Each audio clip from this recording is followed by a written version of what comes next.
Dal Vangelo secondo Luca.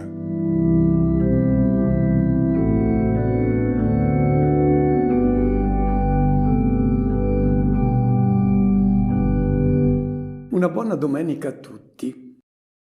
Nella seconda domenica di Quaresima, ogni anno la liturgia ci fa riflettere sulla trasfigurazione di Gesù. È una delle pagine più note dei Vangeli. Conosciamo tutti questo racconto che la tradizione ha ambientato sul Monte Tabor, un monte molto bello, sorge al centro della pianura di Esdraelon, un monte sacro fin dai tempi più remoti. Già i Cananei, quindi 2000-3000 avanti Cristo, salivano su questo monte per offrire i sacrifici alle loro divinità. Un monte coperto di leci, querci e terebinti, e la tradizione cristiana ha ambientato il racconto della trasfigurazione di Gesù sul monte Tabor. Difatti, già nel III secolo hanno costruito una cappella su questo monte e poi quando sono arrivati i bizantini hanno costruito 3 cappelle in ricordo delle 3 tende che Pietro voleva costruire, e anche la chiesa attuale che si trova sulla cima di questo monte, quella del Barluzzi del 1924, presenta 3 cappelle. Le 2 torri laterali sono costruite sopra le cappelle di Mosè e di Elia della tradizione bizantina. Questo racconto è spesso ritenuto una specie di squarcio di paradiso del quale Gesù avrebbe privilegiato 3 dei suoi discepoli. Ma se lo interpretiamo in questo modo, a noi può suscitare una certa invidia di quei 3 che hanno avuto questa fortuna, e forse ci viene anche il dubbio che poteva essere anche un'allucinazione, ma comunque a noi non avrebbe molto da dire. Diciamolo subito. Il brano non è il racconto di un fatto materiale, è una pagina di teologia e di catechesi composta con immagini attinte dalla Bibbia. Noi cercheremo di capire queste immagini, di decodificarle per tradurle in messaggio che parli alla nostra vita di oggi. Per quale ragione? Viene proposta questa pagina sempre nella seconda domenica di Quaresima. È molto facile capire e cogliere la ragione. È che vuole prepararci a leggere in modo corretto i racconti della Pasqua. Cosa ascolteremo noi nei prossimi giorni? Il racconto della passione e morte di Gesù, un uomo saggio, buono, generoso, ma che è finito male. Come capire questa vita, questo insuccesso? Fosse rimasto tranquillo a Nazareth, nessuno gli avrebbe fatto del male. Cos'è accaduto? Che lui ha voluto cambiare il mondo e inevitabilmente si è scontrato con i gestori dei poteri del mondo vecchio che volevano perpetuare il loro dominio. Ha perso. Si è scontrato con coloro che detenevano il potere nell'istituzione religiosa e ha perso. Si è presentato come agnello in mezzo ai lupi, in una società dove si compete, dove si cerca di sopraffare il più debole. Era un agnello, ha perso. E in un mondo dove chi ha ammirato, chi ha apprezzato, non chi perde, ma chi vince, chi domina, chi si fa servire. E in questo mondo lo schiavo, chi si fa servo, non vale nulla, non è nessuno. Gli uomini la pensano così e Gesù è uno sconfitto. E allora nessuno è invogliato a seguirlo, a essere come lui. Ma stanno così le cose? È giusto il giudizio degli uomini? Noi lo sappiamo, la fatica che hanno fatto i nostri fratelli di fede delle prime generazioni a capire la croce.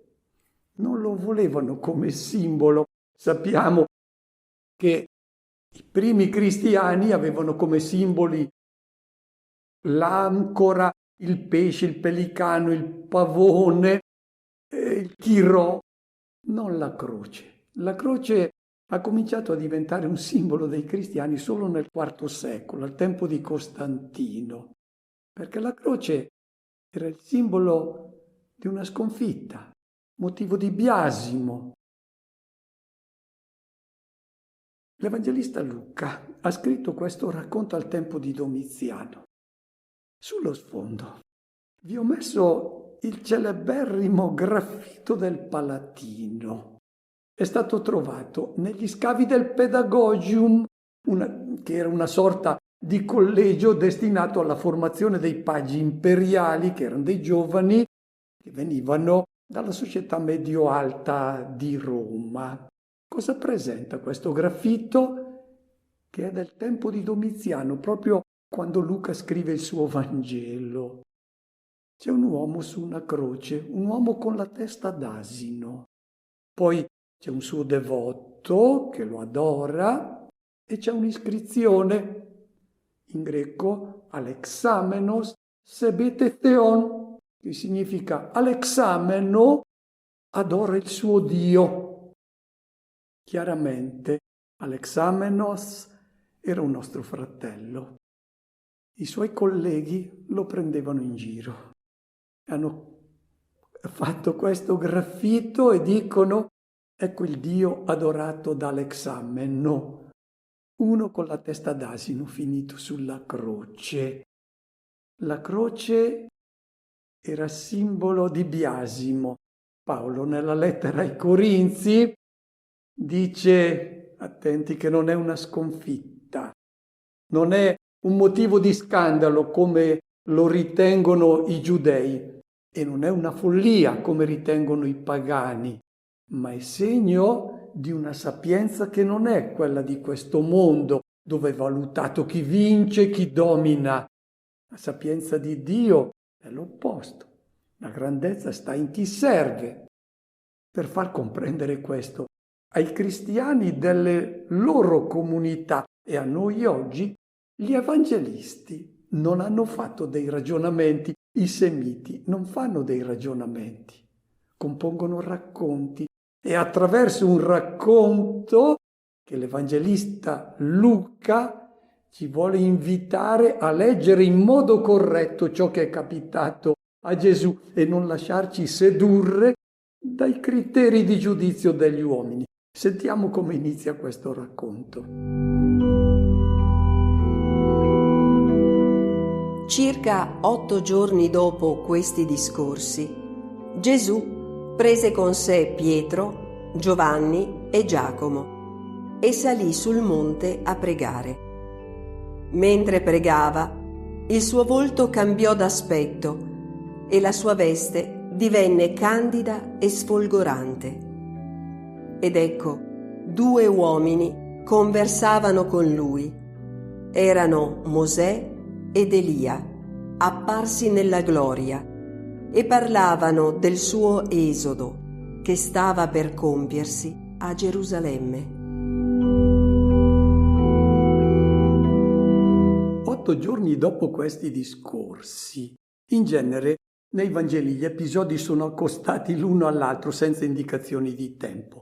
Qui invece c'è un chiaro riferimento a ciò che Gesù ha detto 8 giorni prima. È l'invito che l'Evangelista fa ad andare a rivedere ciò che Gesù ha detto per capire quello che adesso lui ci racconterà. Gesù aveva annunciato in modo chiaro il destino che lo attendeva. Aveva detto: il figlio dell'uomo deve soffrire molto, essere rifiutato dagli anziani, dai capi dei sacerdoti, dagli scribi. Verrà ucciso, ma le cose non finiranno così, perché la mia vita donata si concluderà nella gloria della risurrezione. Poi aveva subito aggiunto, rivolto a tutti i presenti: se qualcuno vuole fare la stessa scelta di vita che io faccio e che vi propongo, dimentichi se stesso. Quando fa delle scelte deve pensare non più al proprio tornaconto, ma il bisogno alla vita del fratello. Sentiamo tante di proposte di vita. C'è chi ci dice goditi la vita, arricchisci, cerca di farti valere, trova il modo di farti ammirare, di essere considerato un Dio in questo mondo. E Gesù fa la sua proposta. Qual è il problema? È che non c'è alcuna verifica concreta che lui abbia ragione. Non abbiamo prove inconfutabili e sorge il dubbio, ma se io ascolto lui, alla fine non avrò dei rimpianti per non essermi goduto la vita come tanti fanno, per non aver pensato a me stesso, per non aver fatto ciò che mi piace? Eccola la fede. Non ci sono prove. Tutto si gioca con la fede, con la fiducia nella sua parola. Mi fido di te. E Luca vuole aiutare i cristiani delle sue comunità e noi oggi a capire che la proposta che Gesù fa è quella giusta per non perdere la vita. E che cosa fa per convincerci?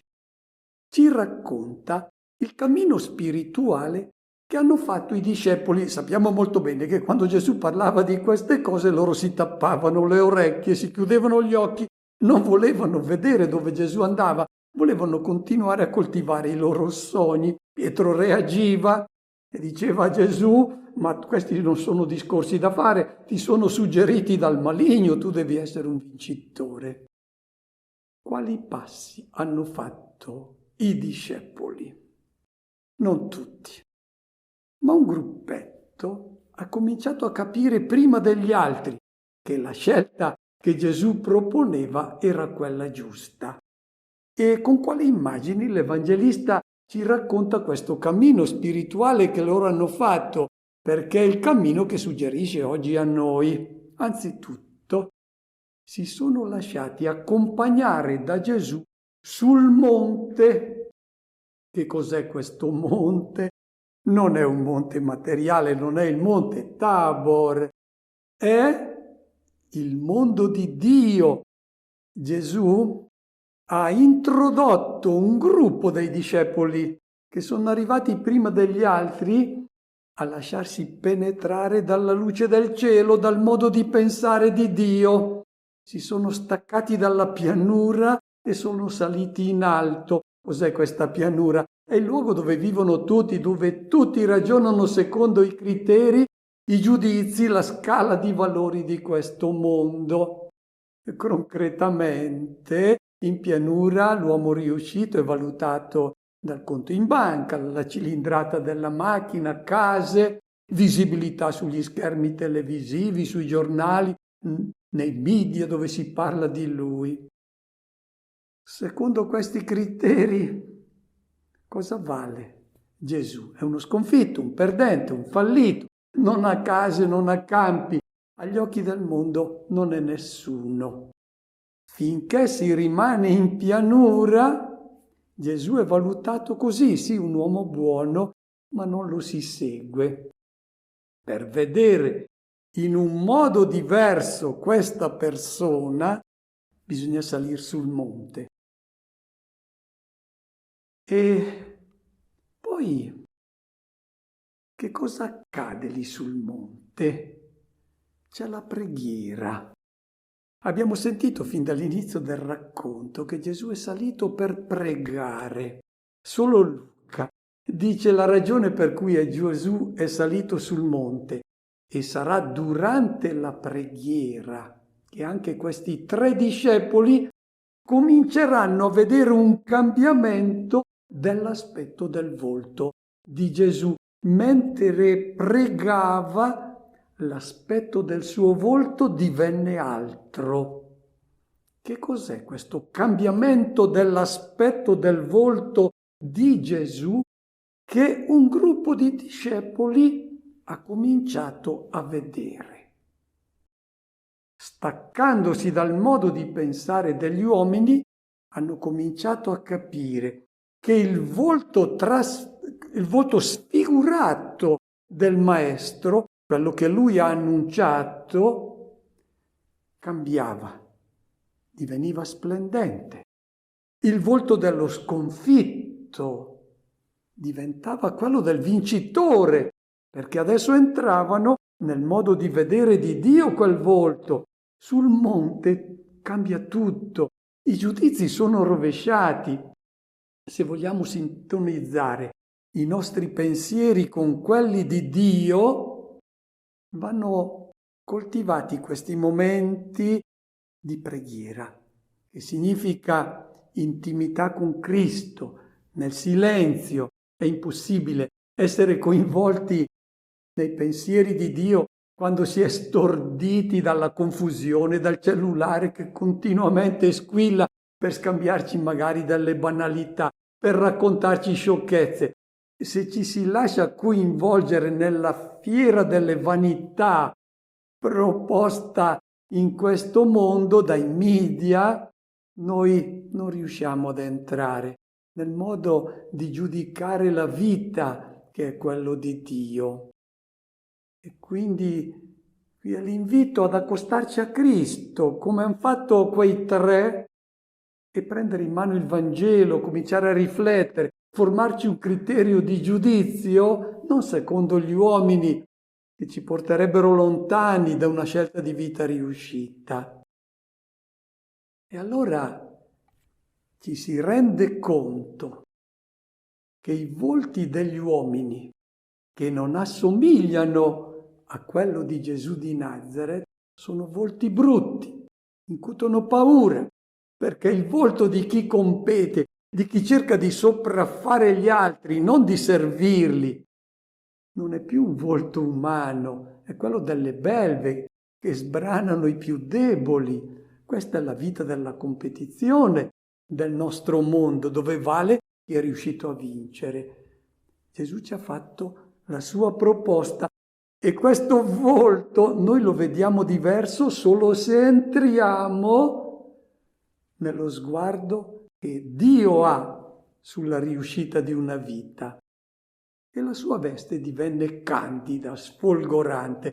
La veste nel simbolismo biblico indica tutto ciò che noi vediamo in una persona, cioè le sue azioni, ed è una veste splendida, bianca, simbolo della luce, è la luce di Dio, e la luce di Dio è quella dell'amore che è uscita in pienezza dalla persona di Gesù, ed è quella luce che noi dobbiamo testimoniare. La luce, se noi la accogliamo, che è la luce della vita dello Spirito, deve brillare in noi. Infatti dice, voi siete la luce del mondo, deve splendere questa luce davanti agli uomini. Vedano le vostre opere belle. L'abito. Secondo la pianura, qual era l'abito di cui si vestiva Gesù? Non era un abito molto apprezzato. Era il perizoma dello schiavo. Nella società greco-romana lo schiavo era disprezzato, non era certo l'ideale di uomo. Adesso questo perizoma è diverso, è l'abito regale, secondo Dio e secondo i suoi giudizi. E poi compaiono due uomini, Mosè ed Elia. Chi sono questi due personaggi? Li ricordiamo. Nell'Antico Testamento sono i due che sono saliti sul monte per vedere la gloria di Dio. Mosè voleva vedere il volto di Dio e Dio gli dice: tu non puoi vedere il mio volto, vai là nella grotta, io ti porrò la mano sugli occhi. Dopo che sarò passato tu vedrai non il mio volto ma le mie spalle. L'uomo non può vedere il volto di Dio, però vede dove Dio è passato, allora vede la sua gloria, perché Dio dove passa lascia i segni del suo amore. Anche lì era salito sul monte per vedere il volto di Dio, lui lo immaginava come il Dio che si rivela nelle forze terrificanti, il terremoto, il vento impetuoso. La gloria di Dio si è rivelata nella voce di silenzio leggero. Non avevano visto il vero volto di Dio. L'hanno visto quando ambedue sono stati rapiti in cielo. Il racconto di Elia lo ricordiamo, quando è stato rapito sul carro di fuoco. E anche Mosè è stato rapito, non ce lo dice la Bibbia, ma era nella tradizione che ci viene riferita da Giuseppe Flavio. Anche loro hanno visto il volto di Dio dopo che sono stati rapiti in cielo e adesso sono presenti sul monte perché devono testimoniare che l'uomo riuscito secondo Dio è Gesù.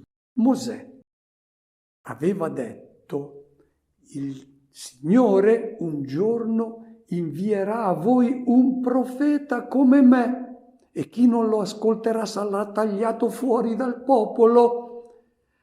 Elia doveva tornare per annunciare, rendere presente il Messia, doveva precedere questa venuta del Messia. Eccoli qui adesso i due che testimoniano che il Messia di Dio è Gesù di Nazaret, e qui i due rappresentano anche tutti i libri sacri di Israele. Mosè, la Torah, 5 libri della legge. Elia, tutti gli scritti dei profeti che testimoniano, sono loro che rappresentano la rivelazione del Signore, testimoniano che Gesù è l'uomo secondo Dio, il vero figlio del Signore.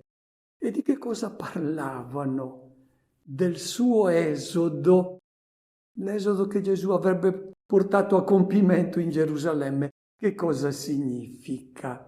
Significa le scritture, Mosè e i profeti, Mosè ed Elia, confermano ciò che Gesù ha appena annunciato, che dovrà soffrire molto, essere ucciso, ma l'esodo non sarà verso la tomba e basta, ma verso la gloria, verso la pienezza di vita. Ecco da dove è venuta anche a Gesù la luce che gli ha rivelato qual era la missione che il Padre voleva che lui svolgesse. Anche Gesù, leggendo le scritture e nella preghiera, ha capito qual era l'esodo che doveva percorrere. La reazione dei discepoli adesso, di fronte a questa rivelazione nuova del volto del Maestro, qual è stata? Sentiamo cosa ci racconta Luca. Pietro e i suoi compagni erano oppressi dal sonno, ma quando si svegliarono, videro la sua gloria e i 2 uomini che stavano con lui. Mentre questi si separavano da lui, Pietro disse a Gesù: «Maestro, è bello per noi essere qui. Facciamo 3 capanne, una per te, una per Mosè e una per Elia». Egli non sapeva quel che diceva. A questo punto abbiamo certamente capito ciò che l'Evangelista Luca ci vuole dire, raccontandoci l'esperienza spirituale di questi 3 discepoli di Gesù. Vuole dirci: se tu non fai personalmente la loro stessa esperienza della trasfigurazione di Gesù, tu non riesci a essere suo discepolo. Se tu non riesci a vedere il volto glorioso di Cristo nel volto del crocifisso che dona la vita per amore, tu non gli dai la tua adesione. È impossibile fare la scelta di rivestire l'abito del servo se non si è visto quell'abito trasformarsi in un vestito regale, glorioso, che brilla della luce divina. E a questo punto che cosa accade? Continua l'esperienza spirituale di questi 3 discepoli che Luca ci racconta. Sono colti dal sonno. Di che sonno si tratta?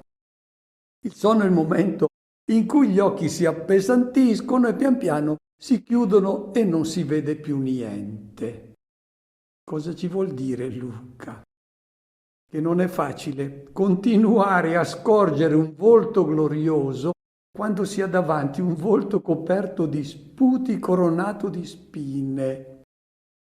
I 3 discepoli hanno intravisto qualcosa della gloria divina, ma poi i loro occhi si sono offuscati di nuovo e hanno ripreso a vedere le cose come le vedono coloro che non sono stati sul monte. Il sonno indica la difficoltà ad assimilare i criteri e i giudizi di Dio. È facile tornare a ritenere grandezza ciò che è gonfiore, idropisia, ritenere bellezza ciò che è ingannevole apparenza. Paolo difatti scrive ai Romani: è ora di svegliarvi dal sonno e scuotervi dal torpore spirituale, perché è molto facile lasciarsi di nuovo avvolgere dalla tenebra del mondo. E a questo punto Mosè ed Elia si separano da Gesù e mentre loro si separano, Pietro fa una proposta un po' strana: costruire 3 tende. Il significato di questa immagine non è facile da determinare, però certamente si riferisce all'esperienza dell'Esodo, perché dell'Esodo di Gesù si sta parlando ed è un esodo al seguito di lui che è proposto ai discepoli. Costruire delle tende. Chi costruisce una tenda vuol dire che vuole fermarsi, non costruisce una tenda per poi partire.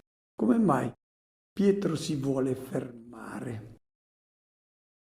Ha capito quello che Gesù propone e dovrebbe seguirlo. È tentato di fermarsi. La nostra esperienza spirituale ci aiuta a capire. Quando ascoltiamo il Vangelo, siccome siamo fatti bene, immediatamente sentiamo una voce che ci dice: è proprio così. Fai ciò che Gesù ti dice, indovini la vita. Ma noi vorremmo fermarci all'avere capito. Non basta, bisogna muoversi, tradurre nel concreto della vita questa esperienza spirituale. Bisogna porla in atto. Noi non torniamo volentieri alla vita di ogni giorno perché i problemi, i conflitti sociali, i dissensi familiari, i drammi con cui dobbiamo confrontarci ci incutono paura. Tuttavia la nostra vita non si esaurisce nell'ascolto della parola. Il rapporto sano con il Signore non porta al ripiegamento su se stessi, non ci chiude in uno sterile intimismo spirituale, ma spinge all'incontro con i fratelli. Gesù ci porta sul monte per poi tornare trasformati in mezzo ai fratelli. E adesso la conclusione del racconto con la voce del cielo che suggerisce ai 3 discepoli e a noi che cosa fare. Ascoltiamo. Mentre parlava così, venne una nube e li coprì con la sua ombra. All'entrare nella nube ebbero paura. E dalla nube uscì una voce che diceva: «Questi è il figlio mio, l'eletto, ascoltatelo». Appena la voce cessò, restò Gesù solo. Essi tacquero e in quei giorni non riferirono a nessuno ciò che avevano visto. Luca introduce adesso una nuova immagine biblica nel suo racconto, l'immagine della nube. Ricorre frequentemente il richiamo alla nube, soprattutto nel libro dell'Esodo, è l'immagine della presenza di Dio. Dio raramente è presentato come sole, molto spesso invece come ombra, come nube. Capiamo anche il perché il popolo di Israele sentiva la presenza e la protezione del suo Dio nell'immagine dell'ombra e della nube. Lui ha camminato nel deserto e lì il sole infastidisce tanto, si sente protetto dall'ombra e dalla nube. Un'immagine che noi troviamo quando Mosè sale sul monte, la cima del monte è ricoperta dalla nube, perché lì è presente Dio che parlerà a Mosè. E anche Quando è costruita la tenda dell'incontro di Mosè con il Signore, questa tenda si copriva della nube. Dovunque c'è questa nube è il segno che si è avvolti dalla presenza di Dio, ed è ciò che è accaduto a questi discepoli. Sono stati introdotti in questa esperienza spirituale e hanno capito quale esodo avrebbe compiuto il loro maestro. E da questa nube esce una voce. I discepoli sono spaventati quando si sono resi conto del cammino che Gesù proponeva loro. Da questa nube esce una voce: «Questi è il figlio mio, l'eletto, ascoltatelo». È la stessa voce che si è udita nel giorno del battesimo, ma qui c'è un'aggiunta: ascoltatelo. Là era solo indicato come il figlio, l'eletto, colui che riproduce perfettamente il volto del padre. Qui c'è il suggerimento: seguite lui, ascoltate lui. È l'interpretazione di Dio su tutto ciò che accadrà a Gesù. Per gli uomini lui sarà lo sconfitto, ma per il Padre del cielo è il figlio autentico, l'eletto, il servo fedele del quale lui si compiace. Ascoltate lui, anche quando sembrerà proporre cammini troppo difficili, strade anguste, scelte paradossali. Ascoltate lui. E per concludere, un richiamo ancora a quegli 8 giorni. L'Evangelista Marco, nello stesso racconto, parla di 6 giorni dopo. Luca 8 giorni. Per i cristiani il numero 8 ha un significato ben preciso. È il giorno della Pasqua, il giorno in cui la comunità si riunisce per ascoltare la parola del Signore e per lo spezzar del pane. Ecco allora che cosa intende dirci Luca con quegli 8 giorni. Dice: ogni domenica i discepoli che si ritrovano per celebrare l'Eucarestia salgono sul monte e sul monte vedono il volto del Signore trasfigurato, colui che si è fatto pane, che ha consegnato tutta la sua vita, e hanno questa proposta che lui fa: unite la vostra vita alla mia. E la voce del cielo ci dice: se volete indovinare la vostra vita, se volete essere davvero figli del Padre del cielo, ascoltate lui. Auguro a tutti una buona domenica e una buona settimana.